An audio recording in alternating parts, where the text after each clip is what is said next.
ela nasceu, né, entre esses povos antigos, povos indígenas e os povos nativos que viveram há milhares de anos. E qual a importância da música para esses povos? Como surgiu a música tal como a gente conhece? É verdade, né, professor? Eles utilizam bastante instrumentos, as tribos nativas, né? E isso, a música, na verdade, é o universo do povo nativo, da pessoa que vive da terra mesmo, que vive da natureza. A natureza é uma grande música. E os instrumentos desses povos, nada mais assim eles buscavam do que imitar os sons da natureza, imitar a nossa canção interior. Olha, gente, música é vibração. Ou seja, ela deve mexer realmente com o nosso padrão vibracional, porque ela também ela é propagada em ondas. Então, vamos aí falar sobre música, consciência e autocura. Professor, como que os pajés, os índios utilizam a música num ritual de cura? Bom, primeiramente, o mais primitivo dos instrumentos musicais é o canto. Cada tribo, cada povo tem uma tradição de cantos. Por exemplo, os índios Navarro dos Estados Unidos. Eles têm a cerimônia de cura deles que duram dias. E dentro dessa cerimônia de cura, que normalmente ele varia de 3 a 4 dias, né, uma cura completa que eles realizam lá numa tenda, fazendo uns desenhos com areia colorida, né, representa ali o cosmo, o universo. Eles também têm cantos específicos para cada tipo de doença, ou problema, ou feitiçaria, né? São cantos que duram 3 a 4 horas, a pessoa cantando sem parar e sem repetir nenhuma frase da canção. Então você quer dizer que o canto e a música, elas atuam na psique do ser humano? Exatamente, porque de alguma forma? Os Navarro, por exemplo, o canto, a música, a canção é uma espécie de psicodrama, ou seja, ele está cantando a viagem que a alma daquele que está sendo curado, daquele que está ferido ou doente, ou sob efeito de feitiçaria, né, alguma coisa assim, é a viagem que essa alma está fazendo pelos mundos invisíveis para encontrar a cura. Se, por exemplo, ele está com alguma doença, ele vai cantar uma parte da mitologia que fala de um deus, né, que quando ele curou aquela doença, quando ele teve algo semelhante, isso trazer a alma da pessoa de volta. Então, não foi o resgate de alma que esses povos falam, né? Trazer essa energia perdida novamente para dentro da psique, do corpo, do perispírito. Então há um resgate dessa energia para alguma finalidade que seja de cura. Exatamente, porque a gente não conhece ainda todo o benefício ou todos os espectros que o som abrange. O som pode fazer de repente coisas incríveis, né, na nossa mente, que nossa ciência atual ocidental ainda não pesquisou totalmente. Eu vou até falar daqui a pouco um pouco do efeito psicoacústico, né, a importância dele para esses povos, né? E temos vários instrumentos aí que trazem esses tons, essas notas chamadas proibidas pelo Ocidente, mas que na verdade influenciam aí a psique e o despertar interior da pessoa.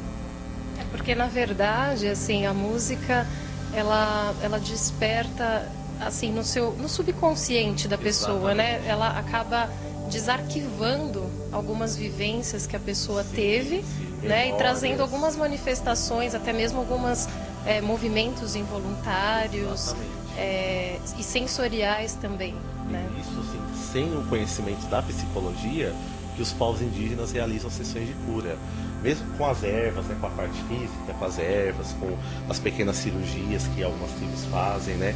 Eles também colocam a música e o canto com grande importância, porque traria memórias, traria força ali para a pessoa devido aos símbolos psíquicos que aquela pessoa daquela tribo, daquela etnia traz. A mesma coisa do que uma música católica, por exemplo, aqui no Ocidente. Uma música cantada dentro da igreja nos remete a símbolos, a devoção. E para eles também, eles tinham os cantos deles, os instrumentos que trariam essa força mitológica para o presente, para dentro do interior ali do paciente, ele poder promover a autocura. Vamos ver aí, Lívia, algum instrumento musical com o professor Leandro? Sim, temos muitos hoje. Vamos lá. Bom, vou puxar esse. Bom, temos aqui, né, a gente chama dentro de várias tradições, um instrumento musical típico de quase todas as tribos aí, de quase todas as tribos da América em geral, desde a América do Norte até a América do Sul, lá da Argentina, América do Sul, que é um instrumento do tipo idiofone, ou seja, que faz o som pela vibração e algo contido dentro dele. É o chamado, aqui no Brasil, né, em Guarani, de um baracá. Ou as maracas, né, também que é chamado no Caribe, correto. Tudo. Se consiste muitas vezes em uma cabaça, ou um invólucro de couro, ou um invólucro feito com casca de alguma fruta, de algum fruto de árvores típicas, né, da floresta aqui da América do Sul. Nos Estados Unidos, como eles não têm muitas florestas, né, e não tem esse tipo de fruto em muitas regiões, eles usam couro, eles fecham, costuram couro, e dentro há sementes ou pequenas pedrinhas, muitas vezes pode ser feito de barro também, com pedrinhas de cerâmica dentro. Cada um vai ter um tom. Esse som, professor, ele é especificamente usado para quê dentro de um ritual indígena? Tirando a parte musical deles, né, as músicas comuns ou religiosas desses povos, na cura especificamente, né, com pajé, teria a função justamente como se fosse um exorcismo, esse som que afastaria as energias negativas. Então vamos ouvir esse som, Liga? Vamos ver.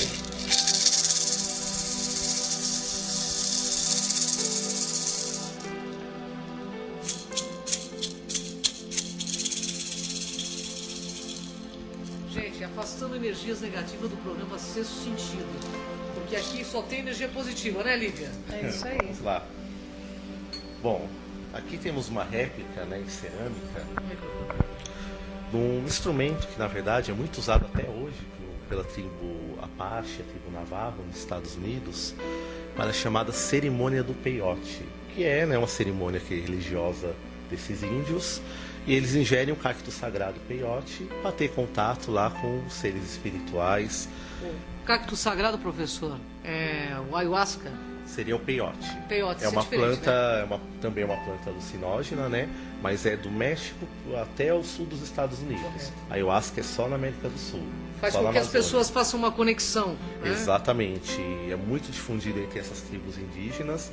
E no ritual do peiote eles usam o chamado apito de osso de águia, ou a flauta do osso de águia.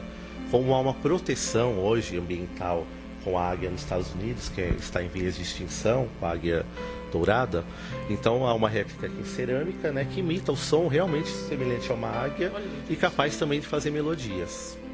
Vamos ouvir então, gente.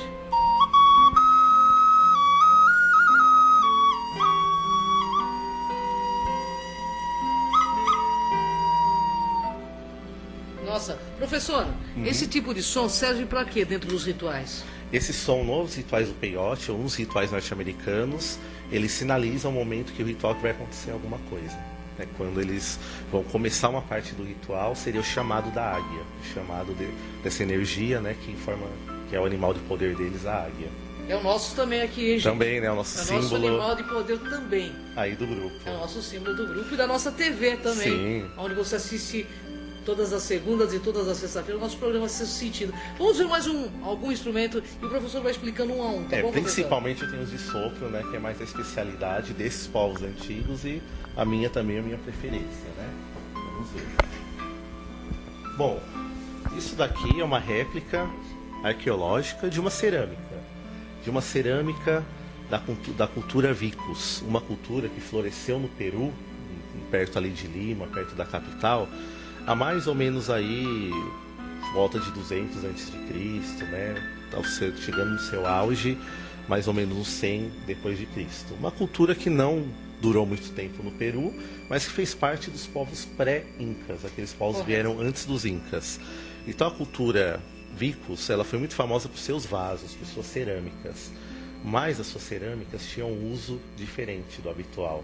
Não era apenas para carregar água. Isso aqui seria um vaso, né, para carregar água. Eles tocam esse vaso também, professor? Esse vaso, ele tem, vocês podem notar aqui, uma saída de ar, um apito. Correto. E quando projetado o ar aqui em uma das extremidades,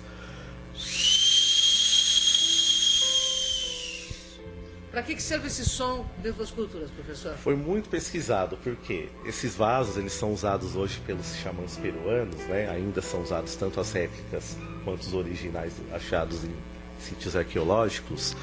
E eles afirmam que é para chamar os espíritos, chamar, né, as energias no ritual.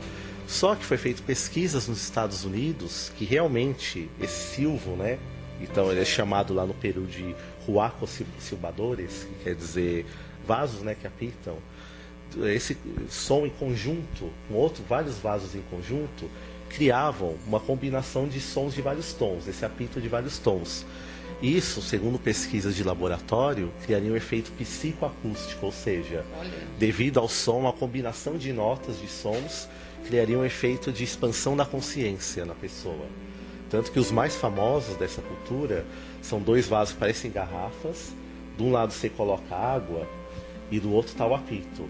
E o passar da água de um corpo para o outro força o ar a sair e faz o apito. Leandro, e por que é importante a expansão da consciência para esses povos? Bom, esses povos eles viviam da natureza, eles viviam em contato, né, muito maior com a natureza do que a nossa civilização tem hoje. Infelizmente, algo perdemos um pouco. Então, estar em contato com a natureza, imitar os sons da natureza, era uma forma de retornar à origem e manter a saúde psicológica, a saúde espiritual. Manter um equilíbrio, né? Manter o equilíbrio do dia a dia, fazia parte da cosmologia deles, ou seja, da forma deles verem o universo no dia a dia. Então, os instrumentos para eles não eram peças artísticas, eles não tinham conceito de arte. Eram peças aí funcionais, no caso, né? Gente, nós temos aí mais alguns minutos. Eu gostaria que o senhor, professor, mostrasse o resto dos instrumentos.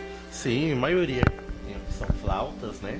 A gente pode ver flautas de osso aí das culturas peruanas também. Vamos tirar um sonzinho, né, Lívia, de cada um, né?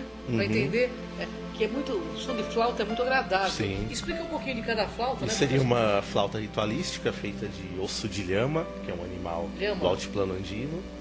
Sim, usada apenas cerimonialmente, né, atualmente, pela cultura Shima.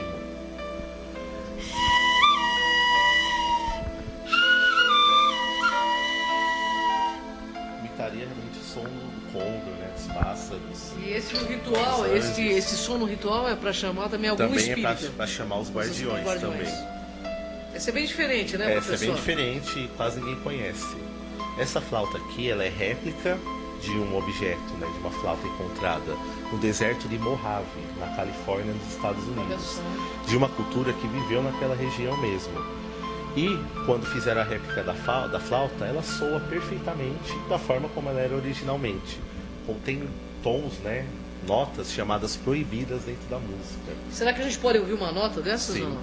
Ela é um pouco mais difícil de tocar que as outras.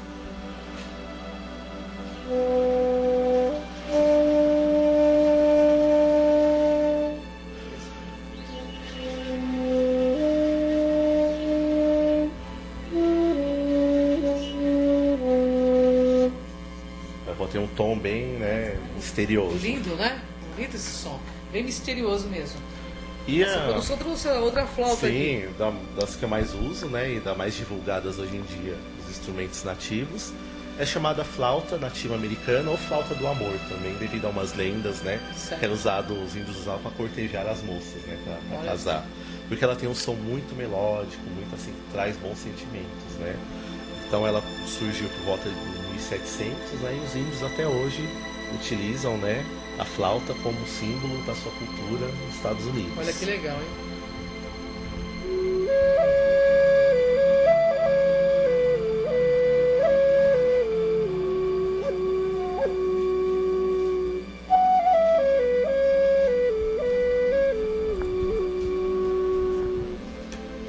Muito legal, professor. Nós estamos assim praticamente nos nossos minutos finais do Sexto Sentido.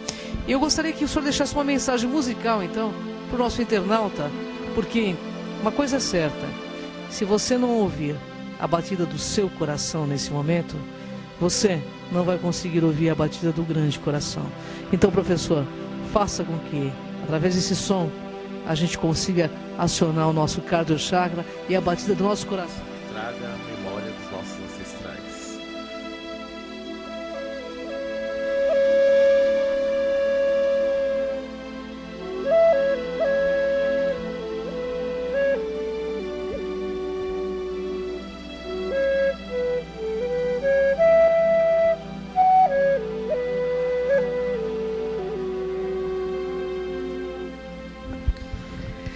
É isso aí, gente. Aqui no Sexto Sentido, espiritualidade, Lívia, é cultura.